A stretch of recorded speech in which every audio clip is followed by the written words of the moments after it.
Hello tout le monde, j'espère que vous êtes en forme. Vous êtes mieux? Oui, on Vous êtes peut. mieux? Sinon, lâchez le podcast, allez courir. Ok. Donc, c'est toutes mes questions. Quelle croyance sur toi que tu as déconstruit? Si, boire de Chris. Est-ce qu'on s'en irait avec ça? Ça va pas bien, là, hein? Attends. Mais moi, j'ai par rapport à mon physique, là, beaucoup. Ok, on recommence ça au moins le début ou non? Ouais, mais ça me marche pas. Parce que là, c'est un début C'est un sûr peu que si poche. tu dis ça, ben moi je parlerais de... Moi je parlerais du fait que genre, je me souviens encore de ma grand-mère qui me dit que je suis faite pour être grosse, là. Que j'ai du sang de peuple, là, pis que genre... C'est bon. On y va avec ça. Ouais? Ouais. Toi, tu parlais de quelque chose de physique ou... Je sais pas de quoi je vais parler, mais je dois Ok. renchérir sur ce que tu vas dire. Ok, parce que sinon on peut... Non, je vais trouver Ok. quoi. Je vais juste la mettre ici, là, tu sais, pour avoir l'air de... Hello tout le monde! Hello! J'espère que vous allez bien. Je pige.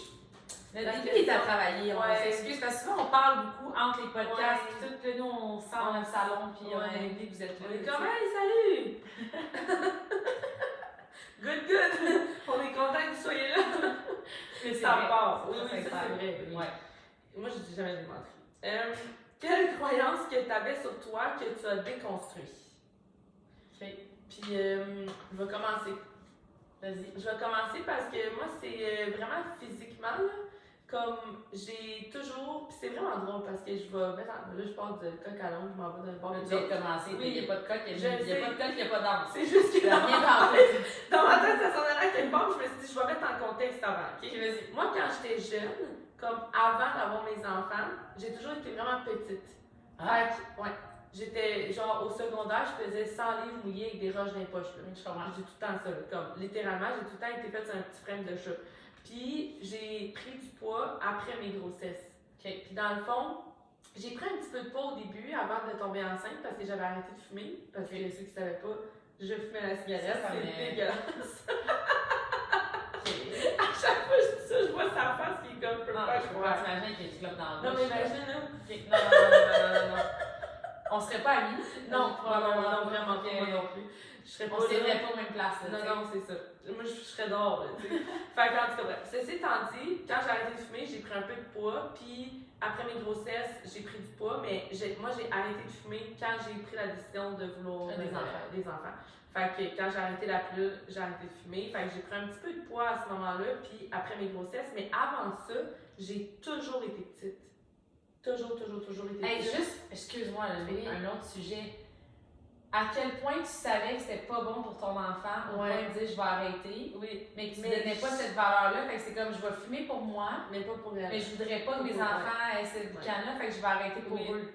C'est quand Oui. même quelque chose, hein? Ouais, vraiment. Mais Parce que j'en parlais l'autre jour à ouais. quelqu'un aussi qui disait ah, mais tu sais, on parlait d'alcool, pis tout Oui. ça, pis sa fille était comme à quel âge je peux boire d'alcool? Elle était comme un mec, tu sois plus vieille, pis tout ça. J'ai dit c'est fou parce que on est tous d'accord là, pour dire qu'on ne donnerait pas d'alcool à nos enfants Oui. parce que c'est pas bon pour eux, mais physiologiquement parlant, ok, il y a des nuances, Oui. mais je veux dire, leur corps fonctionne comme le nôtre. Là. Ouais. C'est à quel âge que tu fais ah, à cet âge-là, ton T'as le corps, droit de... ça va bien faire pour lui. Rendu là, c'est comme, c'est toxique, nocif, je voudrais pas que t'en prennes, mais rendu à cet âge-là, tu peux te scraper à Ouais, santé. c'est correct. Rendu à cet âge-là, c'est C'est pas la grave job, si ouais. ça fait du tort à ton corps, puis Oui. comme, avant ça, on va te préserver. Ouais. Puis rendu à un certain Non, âge, tu je vas- vais décider à peu près quand. Ça Là, doit tu être peux te correct. scraper. Oui. C'est parfait. Mais c'est ça pareil. Mais c'est ça Mais pareil. c'est la même chose enceinte. Comment de choses qu'on peut pas faire enceinte, tu sais, même l'alcool ou peu importe, que c'est à cause. Même, je Mais veux c'est dire, même, pas mettons, bon, la mais- caféine. Oui. Tu sais, comme on va dire à un enfant que mes enfants ils prennent du thé, puis c'est correct. Oui. Mais mettons, du café, je vais dire, ah, tu sais, faut Ouais. pas t'en prendre trop, puis whatever. Là, t'arrives à l'âge adulte, ils s'en claquent 6-7, Ouais. c'est comme, c'est rendu cool et C'est normal, pas grave, c'est un trend. oui. Genre, on va prendre des pré-workouts avec 400 mg, t'es comme, tu donnerais ça à ton Ouais. enfant?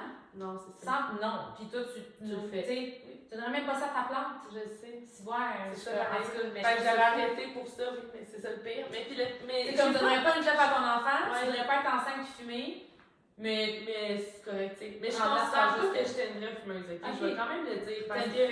fake. Non, mais je vais quand même le préciser parce que moi, chez nous, personne fumait. Ok. Dans ma famille, puis dans mes amis, dans le fond, c'est quand j'ai rencontré le père de mes enfants, tout le monde fumait dans la gang. Puis moi, j'ai commencé à fumer à l'âge où je pouvais acheter des cigarettes. Là. Ok. Comme j'étais majeure et vaccinée, puis j'ai fumé peut-être comme 4 ans dans ma vie. Puis c'était comme, tu sais, j'étais pas une grosse fumeuse de 2-3 paquets par jour. Tu sais, c'était des petites clopes ici et là. Mais j'ai quand même fumé. Ouais. Fait que je considère que j'ai fumé, puis c'est Mais dégueulasse c'est quand j'en parle. Mais ceci étant dit, j'ai toujours été petite. J'ai tout le temps été vraiment, vraiment petite, puis j'ai pris du poids comme vraiment un peu plus tard dans mon âge adulte, si je peux dire.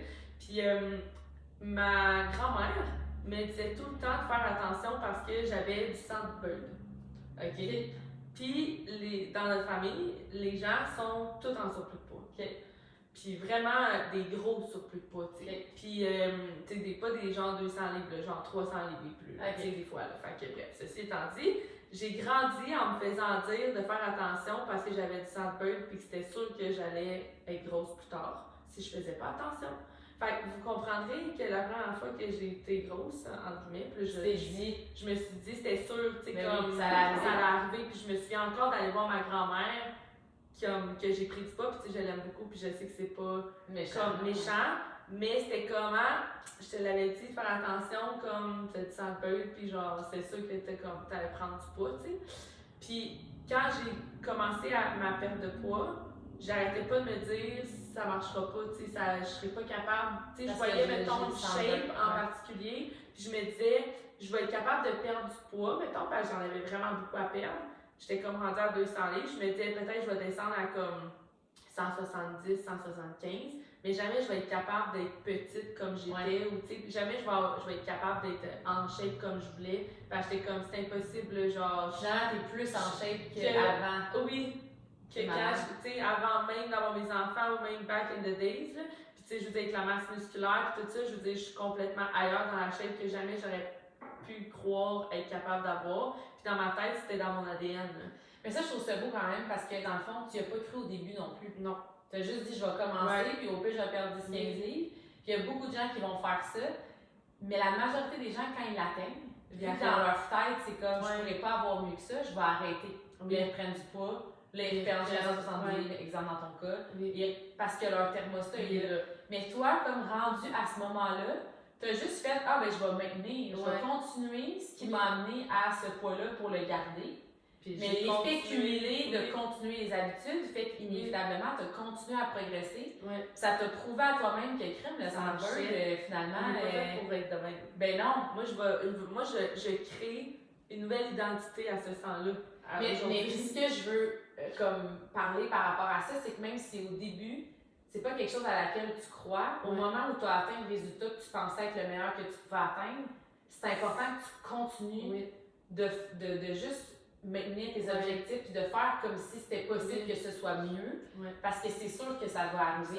Tu vas faire comme elle, je pensais jamais être en shape de même.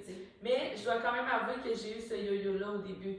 Avant de vous trouver, entre guillemets, j'avais essayé beaucoup de choses, j'étais beaucoup dans l'extrême, je faisais pas les choses pour les bonnes raisons, puis tout ça, je m'entraînais pour manger de la poutine, puis comme c'était vraiment mon thinking, mais à un moment donné, j'ai eu les résultats, puis j'ai fait comme, ben crime, j'aime le mode de vie. Oui, puis je pensais même pas me rendre là, puis finalement, je me suis rendue plus loin. Mais ça, c'est bon, parce que si tu t'atteins un résultat que tu penses être le meilleur que tu peux, dans une stratégie que tu détestes, c'est sûr que rendu à ce moment-là, tu vas l'arrêter. Mais si tu tombes en amour avec le mode de vie, même si tu atteins le résultat, tu vas continuer. Tu vas tellement vouloir le garder parce que ça va être plus plaisant que tes anciennes habitudes. Puis ça, moi, ça l'a fait ça aussi. Beaucoup. J'ai tout le temps joué au yo-yo, j'ai tout le temps fait des régimes, puis tout ça. Puis là, j'étais comme, ben, je suis pas si payée ou j'ai perdu du poids, je me sens mieux. Puis là, j'arrêtais, mais j'arrêtais pas parce que j'avais atteint mes résultats. J'arrêtais parce que la stratégie me faisait chier. J'étais comme, si je peux arrêter, puis c'est comme ma ligne de. Je me suis rendue à la ligne, je me suis rendue à la ligne d'arrivée, là. Genre, j'ai tellement haï toute la course tout le long que, genre, il n'y a pas de question que je cours un mille de plus. Je cours pas un autre demi-kilomètre. Je m'arrête là, je prends ma médaille, puis je m'en vais. 100%. Puis c'est drôle parce qu'on s'est inscrit à un demi, puis j'ai dit à JP, j'en ai fait un la semaine passée ou l'autre, en tout cas, pour me préparer à, puis j'ai dit à JP, je le sais que je vais le faire parce que je me suis engagée, puis je me suis inscrite, puis tout ça, mais j'en ferai pas un autre. J'ai détesté ça. J'ai pas aimé ni l'effet après. J'ai même pas été fière de moi, en fait, parce que j'ai eu l'impression de le faire puis de nuire à mon corps. J'ai shut down, j'avais mal au cœur, j'ai été des heures sans capable de manger, j'ai blinde comme un drap, puis j'étais comme, je sais que mon système nerveux, il n'y a eu aucun bénéfice à ça. Fait que j'étais même pas d'être fière de l'avoir fait, parce que j'avais l'impression d'être fière de quelque chose qui nuisait à mon corps. Comme quelqu'un qui monte sur un stage puis qui est comme, hey yes, j'ai fait ma compé, mais qui sait qu'il n'y a plus de règles, puis que sa glande thyroïde est complètement dead, puis que genre, elle va reprendre son poids, puis là tu fais comme, hey, ça valait-tu vraiment la peine que j'aille 5 secondes sur un stage? Tu sais, comme, t'as pas la même fierté que quand tu le fais, puis tu sais que t'as des bénéfices, puis tu le fais pour les bonnes raisons, puis tu te sens bien, en tout cas, bref. Mais c'est un peu ça notre remise en forme, c'est que quand tu le fais avec des régimes, puis la même chose pour moi, c'est qu'à chaque fois qu'on l'atteignait, c'était pas genre, aïe, je suis tellement fière de ce que je suis devenue. C'était comme, enfin, j'ai atteint la ligne d'arrivée, puis je peux arrêter ce que j'aime pas faire. Ouais, j'en ferai pas jusqu'à temps que je reprenne mon poids, puis que je sois plus capable, puis que je... c'est un peu ça. Puis, par rapport à la croyance, je pense que le fait d'avoir dépassé ce que je pensais inatteignable, dans le fond, parce que moi, dans ma tête, j'allais atteindre un certain poids ou une certaine shape, whatever, peu importe. Puis là, je me suis rendue un peu plus loin sans même m'en rendre compte quand j'ai commencé avec vous autres puis qu'il y a eu plein d'affaires. J'ai fait comme, OK, mais dans le fond, si j'ai dépassé ce que je pensais, ça veut dire que ma croyance est peut-être erronée. Là, comme il y a quelqu'un quelque part qui m'a dit de la merde. J'ai appelé ma grand-mère, j'ai dit sorry grand-mère. Non mais tu sais, je suis comme check-moi bien à Noël, check-moi bien arriver à Noël, là, tu vas voir ma shape, là, t'en reviendras pas, tu un peu. Mais ça reste que c'est ça pareil, ça vient briser la croyance, puis après ça, c'est quoi la nouvelle? Comme c'est toi, c'est toi qui choisis après, là, comme où est-ce que tu t'en vas avec cette croyance-là, puis qu'est-ce que t'en fais, là. Fait que... au lieu d'être dans une barrière, t'es comme, OK, je vais voir où est-ce que je peux aller, fait que t'as jamais le goût de t'arrêter. Non, mais ça vient que tu fais, c'est ça, ça vient que tu fais quelqu'un ce que tu fais. C'est ça. Je pense que ça, c'est quand même une grosse nuance. Parce que moi aussi, j'ai tout le temps joué au yo-yo. Puis à un moment donné, j'étais comme, pourquoi je mangerais un gâteau quand j'ai un gâteau protéiné que je trouve meilleur, puis qui est bon pour moi? Pourquoi que je mangerais le brocoli puis du poulet quand au final on a des recettes avec l'application où je mange des trempettes de l'artichaut avec des chips là. Je suis comme j'aime tellement ce que je mange que c'est les recettes que j'ai envie même quand j'ai plus envie d'atteindre un nouveau résultat nécessairement. J'ai envie de le faire sans qu'il y ait le résultat nécessairement. Mais de là l'importance d'avoir un mode de vie qui amène une longévité parce que tu dois faire ça toute ta vie. À un moment donné, tu vas continuer à progresser et tu te rendras pas compte à quel point. Je pense que un autre point par rapport à ça qui va être vraiment intéressant, mais c'est que c'était une croyance qui me faisait chier. Dans le sens que moi, là, je voyais ma famille là, en surplus de poids, puis je me voyais moi, puis genre, j'aimais pas ça. J'étais comme, c'est une croyance qui vient comme piquer un sentiment de mal-être, puis de comme, je suis pas bien. C'est fou ça parce que ça va être vraiment cru, là. Je m'excuse, c'est peut-être que ma famille va l'écouter aussi, I'm sorry, je vous aime. Mais moi, là, quand j'étais jeune, là, il y a un moment donné que j'allais aider à JP, là, je me sentais victime d'être tombée sur cette famille-là, genre. Parce que tout le monde me disait, t'es costaud, t'as bien ta génétique, tes parents sont costauds, puis tout ça. Puis j'étais comme, pourquoi je suis tombée sur des parents de même, genre? Puis j'avais déjà aidé à JP, puis c'est pas eux, là, puis je les aime de tout mon cœur, mais c'est comme, c'est pas ça que je veux comme résultat, mais là, parce que c'est mes parents, je suis obligée d'avoir ces résultats-là. Moi, c'est le même principe. Puis j'avais dit à JP, tu sais, un jour, s'il y a des gens qui disent à nos enfants comme, hey, tu ressembles à tes parents. J'ai dit, j'ai pas envie que ce soit une insulte. J'ai pas envie que pour mes enfants, ce soit comme une déception de genre, je les aime, tu sais, comme, merci de me dire ça. Mais en même temps, je les vois comme boire de l'alcool, se défoncer, fumer, être comme cerné jusqu'au. Tu comprends? Menton, la santé, whatever. Dans mon cas, c'est tellement des mauvaises habitudes. Puis comme. Tu sais, là, on parle du physique, mais ça aurait pu l'être aussi par rapport aux réactions, au tempérament. Que tu ressembles à ton père, puis ton père se enragé. Tu sais, je veux dire, il est frustré, puis tout le monde est comme tout le monde haït ton père, là. Il pète des plombs, puis comme. T'as pas envie que quelqu'un dise ça. Fait que tu sais, de travailler sur toi dans toutes les sphères de ta vie. Tu sais, moi, je veux que si quelqu'un dit à mes enfants, hey, tu ressembles à ta mère, que pour eux, pas pour le monde, je m'en fous des autres, mais que pour eux, ce soit un compliment. Fait que tu sais, ça m'a vraiment aidé aussi à savoir qu'est-ce que je voulais comme être, puis avoir comme habitude, puis comme, en tout cas. Fait que Ouais. Puis il y avait quoi d'autre que je voulais parler aussi par rapport à ça, c'était... ce matin, j'ai écouté un podcast de Karine Riel, puis c'était par rapport à la business et tout ça, mais ça m'a quand même fait allumer, puis elle donnait des exemples. Puis à un moment donné, elle disait, tu sais, si tu as 40 ans, exemple, puis ta croyance, parce que je veux vraiment qu'on distingue la croyance de l'excuse. Puis elle disait, puis ça, c'est ma prise de conscience, en écoutant, des fois, moi, il y a des idées qui me popent, là. Mais c'est qu'elle disait, tu sais, mettons, il y a plein de femmes, exemple, de 40 ans qui vont dire, ah, ben, j'ai atteint la quarantaine, puis c'est normal que je prenne du poids, puis là, c'est mes hormones. Puis là, ils vont comme, leur croyance fait en sorte que. Tu donnes des excuses, un peu. Ben, en fait, la croyance est tellement forte, mais si tu leur dis à cette personne-là, et si c'était faux? Ouais. Si c'était un mensonge, là, ce que tu me racontes, là. Ouais. Puis que je te disais que, comme, c'est pas vrai. Est-ce que tu fais les choses différemment? Parce qu'au final, si tu crois à ça, puis que je te dis que c'est faux, puis que tu continues à pas faire les actions, c'est que tu te sens de la croyance comme étant une excuse. Puis là, dans ta tête, c'est comme, oh, mais moi, je crois à ça, puis j'ai toujours vu ça, puis je me suis... Tu sais, comme, mais au final, moi, je suis là, puis je te garantis, je peux te montrer plein de preuves que comme c'est pas vrai, là, puis que peut-être que ce que tu racontes, c'est faux, là. Est-ce que tu peux douter assez pour dire, je vais faire comme si c'était faux? C'est bon. Puis je vais me mettre en action, puis je vais... Comme, la réalité, c'est que ça te rend confortable, ça fait ton affaire d'adhérer à cette croyance. Ça valide le fait de pas faire les choses. Ça te crée une excuse, oui, c'est ça qui est justifiable. Hey, ça, mais c'est pas une croyance limitante parce que t'en as eu des preuves puis tu sais que ça peut être faux. Oui. Mais t'adhères à ça parce que ça te donne la raison de pas faire les choses. Fait que tu sais, ça, je trouvais ça vraiment bon, puis je trouvais ça bon aussi de... Est-ce que ta croyance est là parce que vraiment comme c'est ce qui se passe ou c'est en fonction de ton entourage? Parce que Karine, elle disait, tu sais, si mettons tu dis à moi à 40 ans ou genre c'est normal à 40 ans, mais si tu tiens avec plein de monde de 40 ans, est-ce que ce sont des preuves que vraiment après 40 ans tu peux plus avoir ta forme physique? Ou c'est la preuve qu'on est la moyenne des 5 personnes que l'on côtoie le plus? Moi, c'est ça que j'ai pris. Quand elle parlait, j'étais comme, dans le fond, c'est pas des... La preuve, c'est pas le fait que ce que tu dis, c'est vrai. La preuve, c'est le fait que quand tu es avec des gens qui disent la même affaire, ça renforce le fait que tu vas y croire. Mais ça me fait penser un peu aux stories que tu avais faites, je pense que c'est en voyage, là, que tu parlais de l'environnement et du monde. Là, que ta réalité, c'est pas juste ce que tu as autour de toi. Là, comme il y a tout un monde. Là. Oui, genre, exactement. Moi, j'écoutais le podcast et j'étais comme, OK, moi, là, mon fils, il est plein de femmes de 40 ans qui ont eu des méga transformations, qui font des comptes fitness, qui sont full en shape et tout ça. Clairement, c'est pas vrai, mais toi, tu vas renforcer en disant c'est des preuves parce que dans ta tête, les 4-5 personnes, c'est la preuve que tout le monde. Mais tout le monde, c'est pas tout le monde, c'est le monde avec lequel t'es. J'aime tellement ça quand tu dis ça. Tout le monde, c'est qui tout le monde?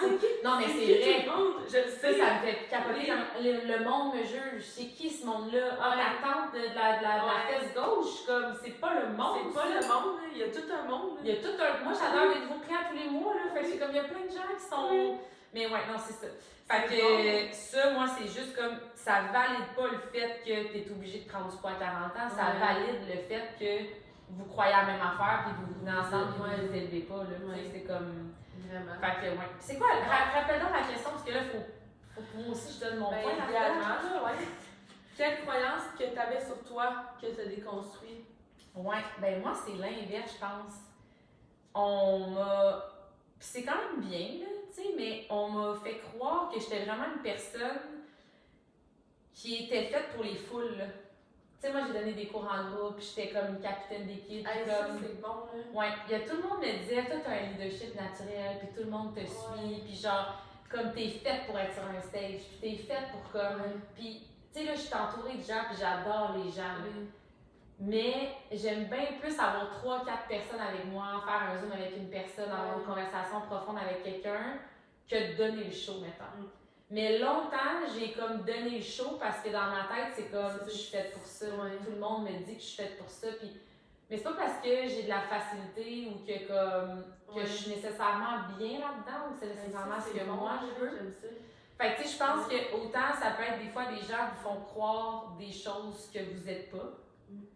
Dans un côté comme dans l'autre. Comme, mais pas un potentiel, mais tu sais, comme un peu comme tu dis, de genre t'es bonne là-dedans, mais ça veut pas dire que t'es comme bien tu là-dedans. envie puis que t'es bien, là. Exactement. Ouais. Tu sais, encore aujourd'hui, je sais que c'est une habilité. Tu sais, je donne des fit clubs, Ouais. je donne des conférences, puis tout ça, puis quand je le fais, comme ça se passe bien, tu sais, j'ai une facilité de m'exprimer, j'ai du vocabulaire, tout ça. Mais est-ce que c'est là où est-ce que moi, je me sens sur mon X, puis que je sens que j'impacte le plus, puis tout ça, pas pantoute. Comme pas pantoute. Puis encore aujourd'hui, il y a des gens qui sont comme moi, j'avais l'impression que comme t'es une fille genre de foule.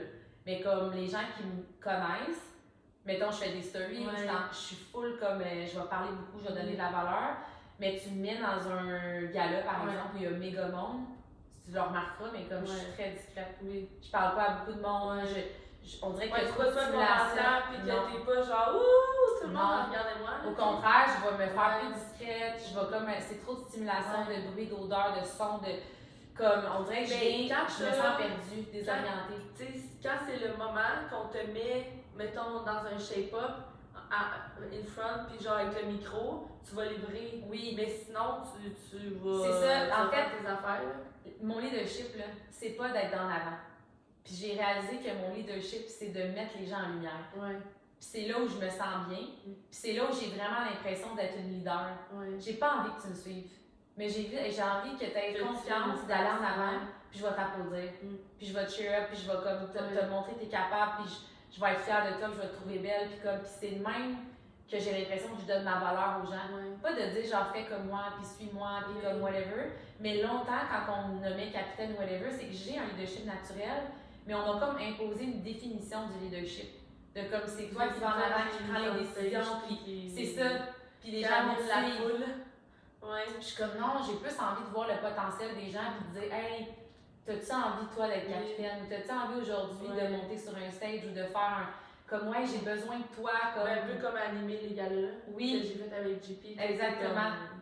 C'est comme je préfère de loin faire ça.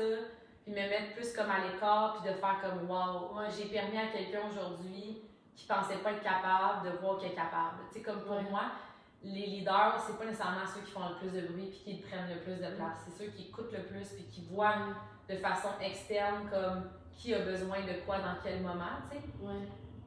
Puis aujourd'hui, je me sens le meilleur leader parce que j'ai fait ma définition à moi. Puis cette définition-là est pas dans les gros cris et l'extravagance. Même si c'est quelque chose dans laquelle tu performes, entre guillemets, puis t'es capable de faire, puis que ça se fait bien, c'est pas nécessairement ça que... Non, c'est ça. C'est pas là où j'ai l'impression que j'impacte le plus de gens.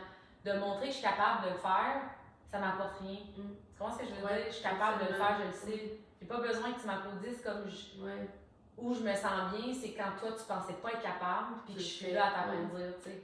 Fait que ça, c'est quelque chose qu'on m'a longtemps comme défini. Mais tellement longtemps, c'est vrai que quand, je sais pas si c'est parce que quand on est plus jeune, ou des fois peut-être l'entourage, mais tu sais comme les gens ils sont comme oh oui toi t'es de même, t'es comme... en fait longtemps tu penses que c'est ça. Oui, puis t'es comme ben ça doit être ça, si tout le monde le dit, tu sais, puis tu te fais dire ce commentaire-là ou whatever, puis moi tu vois c'est drôle, ça me fait penser, tout le monde m'a tout le temps dit que j'étais Mère Teresa.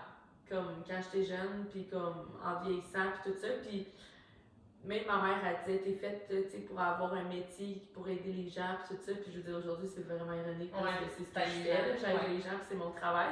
Mais c'était tout le temps comme c'était une petite Mère Teresa, Caro, mais je sais qu'ils me voyaient comme ça, puis qu'ils trouvaient ça beau, puis que c'était un compliment, mais quand j'y repense aujourd'hui avec du recul, je suis comme. C'est de l'insécurité? Ben, c'est juste parce que je m'oubliais tellement, puis je voulais tellement pas qu'on mette l'emphase sur moi, ou même on prenait tellement pas soin de moi que je me disais, je vais prendre soin des autres, parce que j'aurais donc besoin que quelqu'un prenne soin de moi, là, tu sais. Je vais offrir aux autres ce que j'aurais aimé avoir, là. Fait que j'ai tout le temps été celle qui était là pour les autres, mais comme plus. Tu voulais compenser chez les autres ce que toi t'avais pas. Oui, c'est ça. Je veux pas qu'il arrive ça, fait que je vais. Mais je me suis tellement fait dire ça, même par mes amis ou comme les amis de ma mère ou ma famille ou whatever. Ça a tout le temps été comme. Il y a une différence entre aider quelqu'un et vouloir le sauver. Oui. C'est comme ton métier aujourd'hui, c'est plus d'offrir des outils, puis un soutien, des prises de conscience, puis tout ça. Mais tu es consciente aujourd'hui que si la personne ne veut pas, qu'elle n'est pas prête, tu peux rien faire pour Ouais, elle, c'est tu ça, sais. exact. Mais la mère Teresa, pour moi, c'est comme, je veux tellement la sauver que même Ah si ouais. elle veut pas, je vais Je être vais être là. persistante, là, ouais. Puis, tu sais, comme je vais tout tenir à bout de bras là, pour éviter qu'elle force ou whatever. Tu sais, comme. Ouais, qu'elle se plante, Ouais, c'est ça. Mais j'ai tout le temps été comme ça quand j'étais plus jeune. Puis, je le sais que j'étais de même. Mais c'était, encore une fois, c'était pas ce que moi j'avais envie ou ce que j'avais vraiment besoin. Je le faisais parce que tout le monde me disait que j'étais de même. Puis, parce que j'avais l'impression que c'était comme. Mais maintenant, c'est que si tout le monde le dit, ça devient quasiment des attentes. Parce que les gens s'attendent à ce que Caro soit de même, tu sais. Soit de même. Fait que là, t'es comme, je veux pas décevoir personne, fait que tu le fais. Oui. Mais tu sais, je sais pas si c'est l'entourage qui fait que c'est différent, mais j'entends plus les gens dire autant comment je suis aujourd'hui. Puis en même temps, je sais pas si c'est parce que je suis vraiment authentique, fait qu'ils me voient vraiment comme je suis et non pas comme ils se présentent aux gens qui t'aiment au lieu de ça. laisser les gens te présenter. Ça, c'est la grosse différence. Puis je pense que ça vient dans la découverte de soi. Puis quand on se fait dicter un peu par les gens qui on devrait être, puis qu'est-ce qu'on devrait faire, puis les attentes, puis tout ça, c'est qu'on n'a aucune idée de qui on est. Et ça fait notre affaire de se faire définir parce qu'on est comme, je pourrais pas savoir autre chose, puis je saurais pas quoi faire ni qui être. Fait que rendu là, je vais prendre un modèle qu'on m'a suggéré, puis comme ça va faire mon affaire, puis je vais m'enlever ça. Mais ça peut te demander vraiment d'énergie, d'être quelqu'un qu'en réalité n'est peut-être pas encore.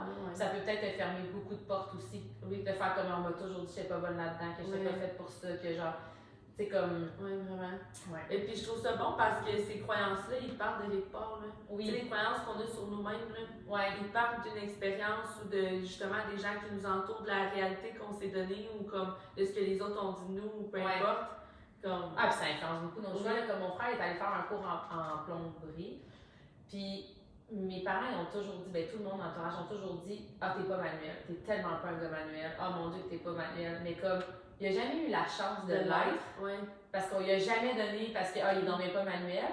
Mais maintenant on l'a tellement dit que lui il a arrêté de vouloir essayer des choses manuelles parce qu'il était comme, ah je suis pas faite pour être manuel. Puis quand il nous a dit s'en aller à l'école là-dedans, tout le monde était comme, ah. T'es tellement pas manuel, comme c'est quoi l'affaire. Puis je sais que vous allez dire que je suis pas manuel, mais il a comme fait des thérapies, puis des trucs avec des. Puis il a eu envie de ça. Ouais, puis je pense qu'ils ont même fait son profil, puis tout ça, puis ils ont fait comme t'as un métier qui est manuel, qui est moins de concentration ou de. Tu sais, par rapport à tout ce qui est social, il y a moins d'habilité sociale, tout ça, comme ça serait un bon métier pour toi, puis il a comme fait ça. Ça me tente. Dans le fond, on m'a toujours dit que je suis pas manuel, mais c'est peut-être là où.